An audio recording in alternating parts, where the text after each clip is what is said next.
皆さんこんにちは。うつでもベンチプレス頑張りたいうつベンチです。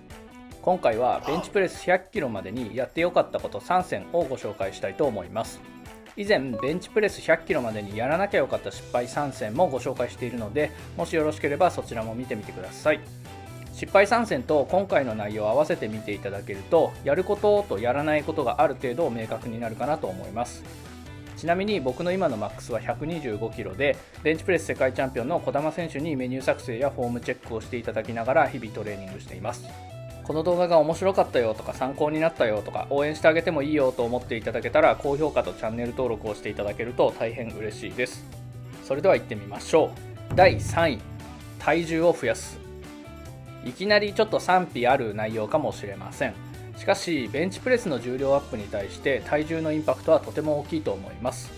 ベンチプレス100キロを上げるにはある程度の筋量がないと難しいです。例えば体重50キロの人が100キロ上げるのは体重の2倍ですけれども、体重100キロの人では1倍です。後者の方が明らかに有利なのは感覚的にも想像できると思います。これは体に搭載できる絶対的な筋肉量が体重100キロの人の方が多いからです。ベンチプレスの競技も体重別で階級が分かれています。これは体重が挙上重量に与える影響が大きいからです。ただその人の元の体重によっては増量は必要ないかもしれません。目安としては平均体重を65キロぐらいだとしたらプラス5キロの70キロぐらいかなと思います。僕自身がまさにこれぐらいで、ベンチプレスのマックスが80キロぐらいから増量を始め、5キロほど増量して100キロを達成しました。この時は1ヶ月に 1,2 キロの増量をターゲットにしていました。その後減量してベンチも90キロになっちゃいましたけどね。増量中は体にエネルギーが満ちている状態になるので、一発セットもメインセットも減量中よりも多くこなすことができます。当然練習量が多くなるのでベンチプレスの技術も高くなっていきます。もちろん体重を上げずにベンチプレスの重量を伸ばすことはできると思います。実際に体重が60キロでベンチプレス130キロとか上げる方もいらっしゃいます。僕にはできないので、本当にマジでやばいと思いますね。僕の体重で2倍以上だと160キロ以上上げなきゃいけないですからね。ベンチプレス競技で勝ちに行くなら、このように少ない体重でより技術を駆使して重い重量を上げることが目指す方が良い場合もあると思います。同じ100キロ挙上なら体重が軽い方が相対的にすごいということになります。ただ100キロという絶対値を目標にするのであれば、体重を増やして筋量を増やす方がいいと思います。ということで第3位は体重を増やすでした。第2位、トレーニングボリュームを増やす。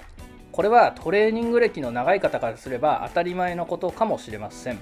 3位の体重を増やすと同様ですが、ベンチプレス100キロを上げるにはある程度の筋量がないと難しいです。様々な研究から筋量を増やすための最重要事項はトレーニングボリュームであることが分かっています。単純ですが筋量を増やすためにボリュームを増やしたのは正解でした。僕が100キロまでで一番伸び悩んだのは95キロから100キロだったんですけれども、この時期にやっていたのが100キロまでにやらなきゃよかった失敗3選でもご紹介した低レップセットでした。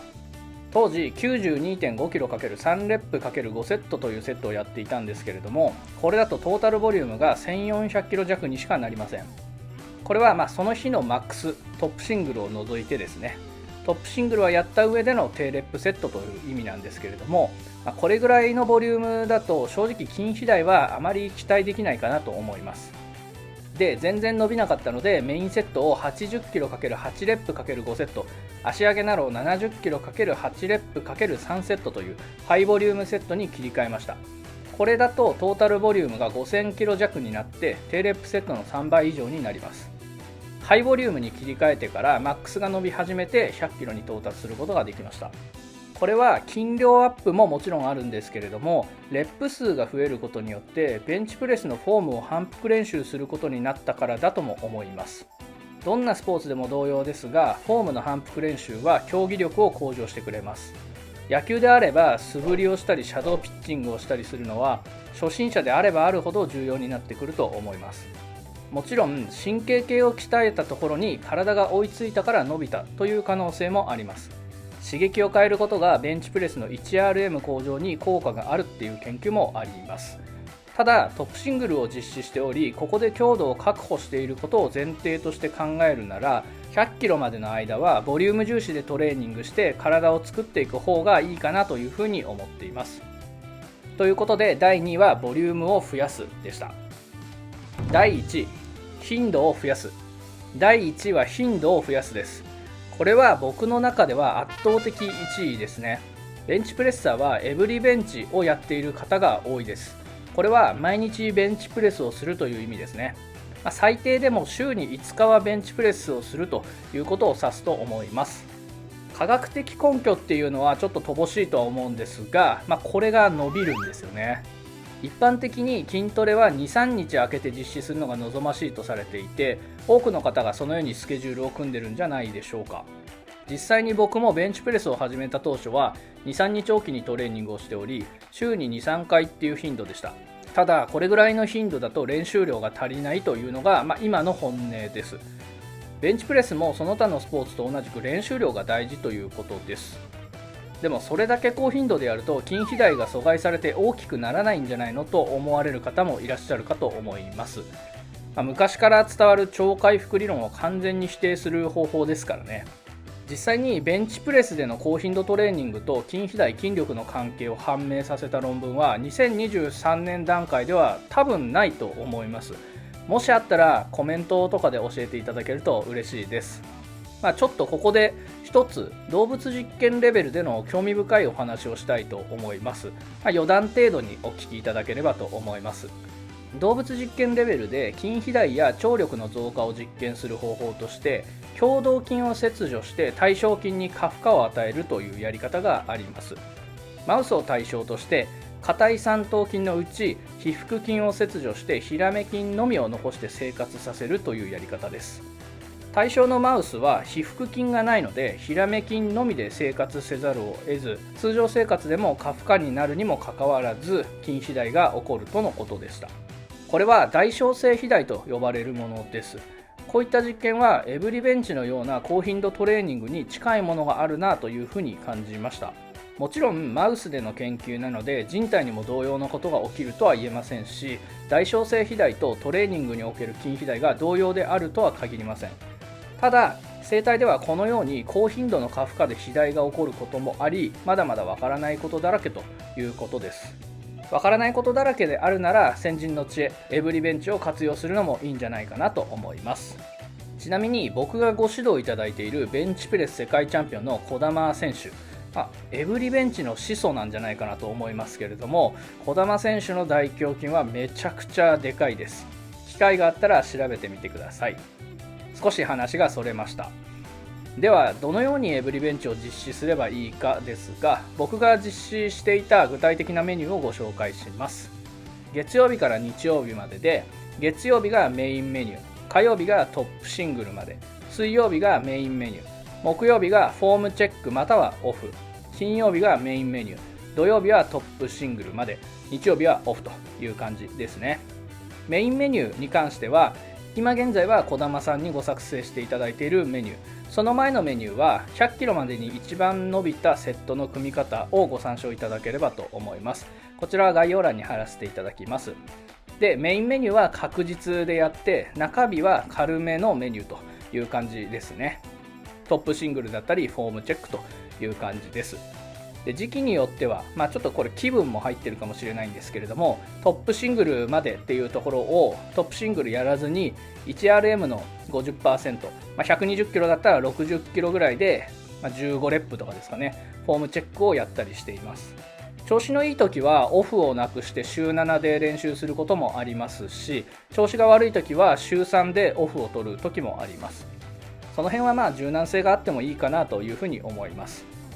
あと皆さんが心配なのは、これだけ高頻度でトレーニングをしてオーバーワークにならないのかということだと思います。正直科学的根拠というのはないんですけれども、これは慣れます。 2,3 週間ぐらいですかね。最初辛いんですけど、そこから先は慣れちゃうかなという感じです。感覚的にはマラソンみたいな感じです。始めたばかりっていうのはちょっと走っても息が苦しいですし、翌日は筋肉痛になると思います。それでもしばらく毎日走るっていうのを続けていると、走れる距離がだんだん長くなっていったり、タイムが縮まっていったり、体への負担が少なくなっていく感じってしませんか？これと同じようにベンチプレスも高頻度でやっていると体が慣れてきて、だんだんと毎日ベンチプレスができる体になってきています。ちなみに怪我に関してなんですけども、怪我が全くないかというとそんなことはないんですけれども、怪我をする場合というのは頻度が多くて怪我をするというよりも、フォームが悪くて怪我をする場合の方が圧倒的に多いというふうに個人的には感じています。こういった高頻度トレーニングに関しては科学的に証明されることが待ち遠しいですね。ということで第1位は頻度を上げるでした。はい、ということでベンチプレス100キロまでにやってよかったこと3選を紹介していきました。今回の動画をまとめていきたいと思います。第3位は体重を増やすということでした。ベンチプレスを強くするには筋量を増やすことが大事だと思います。しっかりと食べていいトレーニングをしましょう。第2位はトレーニングボリュームを増やすでした。ベンチプレスの重量を上げるには筋量が必要で、筋量を増やすにはトレーニングボリュームをしっかりと確保することが大切だと思います。第1位は頻度を増やすでした。科学的根拠は乏しいんですけれども、多くのベンチプレッサーが実施しているトレーニング方法です。僕も確かな効果を感じています。この3つは今でも大事にしていますし、これからも変わらないと思います。皆さんのベンチプレスの重量アップにお役に立てれば嬉しいです。この動画が面白かったよとか参考になったよとか応援してあげてもいいよと思っていただいた方はチャンネル登録と高評価をしていただけると大変嬉しいです。これからもベンチプレス楽しみましょう。それではまた次回。バイバイ。